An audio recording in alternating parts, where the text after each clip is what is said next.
Yıllardır aynı soru sorulup duruyor. Sanat, sanat için mi yoksa sanat toplum için mi? Benim bu söylediğime kimse katılmayabilir. Zaten iki görüş var. Birisi sanat, sanat içindir, birisi sanat toplum içindir diye savunuyor. Evet. Ama bence sanat insanın ruhu içindir.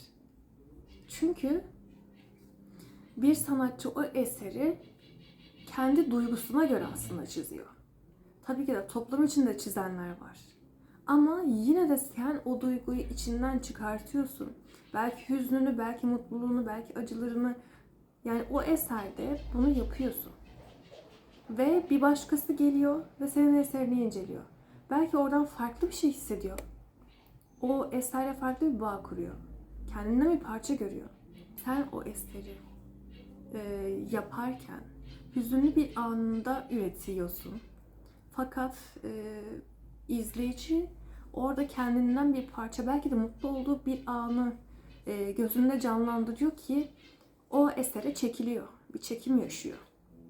Yani aslında burada bir sanatçıyla izleyicinin arasında bir bağ oluşturuyor. Aslında bence sanat insanın ruhu için. Ben böyle düşünüyorum. Yıllardır aynı soru sorulup duruyor. Sanat, sanat için mi yoksa sanat toplum için mi? Bir taraf sanatın estetik güzelliğinden bahsederken, diğer taraf ise sanatın toplumu dönüştürme gücünden bahseder. Ama ben bugün bu iki kalıbın da dışına çıkmak istiyorum.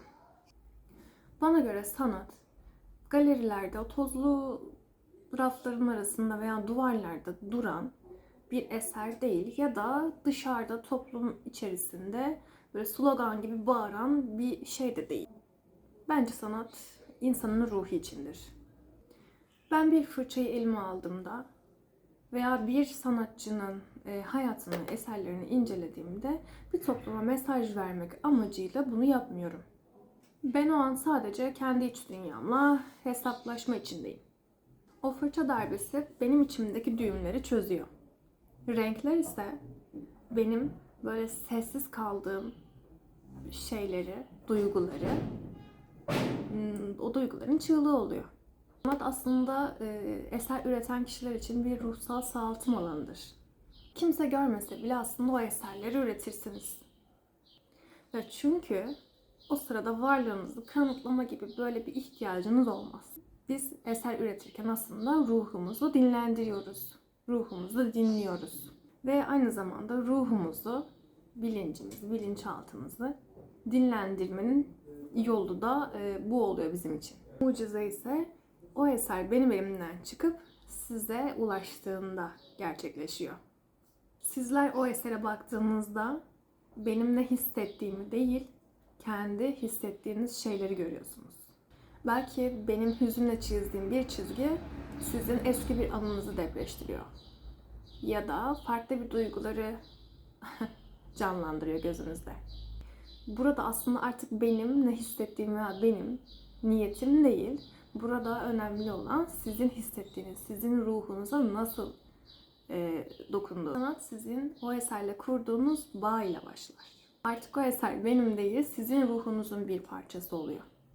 Sanat iki yabancı ruh arasında görünmez gizli bir bağ, kelimelere dökülemeyen o gizli köprüyü oluşturuyor.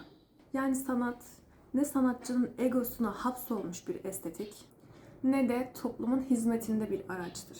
Sanat benim ruhumdan, yani sanatçının ruhundan çıkıp sizin ruhunuzda son bulan bir yolculuktur. Eğer bir esere baktığınızda o eser sizin kalbinizde bir titreşim yaratıyorsa sanat artık amacına ulaşmıştır. Yani sadece sizin için var olmuştur. Siz bir esere baktığınızda kendi ruhunuzdan neler buluyorsunuz?